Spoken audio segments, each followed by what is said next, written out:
മലയാള സിനിമയിലെ ശ്രദ്ധേയനായ നടനാണ് ആസിഫ് അലി. 2009 പുറത്തിറങ്ങിയ ഋതു എന്ന ശ്യാമപ്രസാദ് ചിത്രത്തിലൂടെ അഭിനയരംഗത്തേക്ക് കടന്നുവന്ന അദ്ദേഹം പിന്നീട് നിരവധി ശ്രദ്ധേയമായ സിനിമകളിൽ വ്യത്യസ്തമായ കഥാപാത്രങ്ങളെ അവതരിപ്പിച്ച് പ്രേക്ഷകരുടെ പ്രിയങ്കരനായി മാറി. ഇപ്പോഴിതാ നടൻ അനീഷ് മന്മഥൻ ആസിഫ് അലിയുടെ വ്യക്തിത്വത്തെക്കുറിച്ച് ഹൃദ്യമായ ചില വാക്കുകൾ പങ്കുവയ്ക്കുകയാണ്.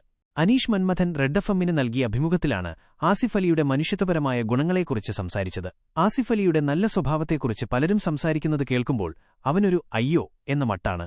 കാരണം അവൻ ചെയ്യുന്നതൊക്കെ തികച്ചും സാധാരണ കാര്യങ്ങളായിട്ടാണ് അവൻ കാണുന്നത്. അപ്പോൾ പിന്നെന്തിനാണ് അതിനെ ഇത്ര വലിയ സംഭവമായി ഉയർത്തിക്കാട്ടുന്നത് എന്നാണ് അവന്റെ ചോദ്യം. അനീഷ് വിശദീകരിച്ചു. ആസിഫ് അലിയുടെ ഈ എളിമയും ലാളിത്യവുമാണ് അദ്ദേഹത്തെ കൂടുതൽ ജനപ്രിയനാക്കുന്നത് എന്ന് നിസ്സംശയം പറയാം. മുൻപ് ഒരു സന്ദർഭതല്ലി ആരാധകരെ തൃപ്തിപ്പെടുത്തുന്നതിനായി താൻ പ്രത്യേകിച്ചൊന്നും ചെയ്യാറില്ലെന്നും അത്തരം കാര്യങ്ങളിൽ തനിക്ക് ഒരുതരം ഭയമുണ്ടെന്നും ആസിഫ് അലി തുറന്നു പറഞ്ഞിട്ടുണ്ട്. അനാവശ്യമായ കാര്യങ്ങൾ തലയിൽ വെച്ച് തരുമെന്നുള്ള ആശങ്കയും അദ്ദേഹം പങ്കുവച്ചു. താരചാടകളില്ലാത്ത പെരുമാറ്റവും എല്ലാവരുമായി സൗഹൃദം കാത്തുസൂക്ഷിക്കാനുള്ള അദ്ദേഹത്തിന്റെ മനസ്സുമാണ് സഹപ്രവർത്തകർക്കിടയിലും പ്രേക്ഷകർക്കിടയിലും ആസിഫിന് ഇത്രയധികം മതിപ്പുണ്ടാക്കിയത്. അതേസമയം ആസിഫ് അലി നായകനായി എത്തുന്ന പുതിയ ചിത്രമായ ആഭ്യന്തര കുറ്റവാളി റിലീസിന് ഒരുങ്ങുകയാണ്. നവാഗതനായ സേതുനാഥ് പത്മകുമാറാണ് ഈ ചിത്രത്തിന്റെ കഥ, തിരക്കഥ, സംവിധാനം എന്നിവ നിർവഹിക്കുന്നത്.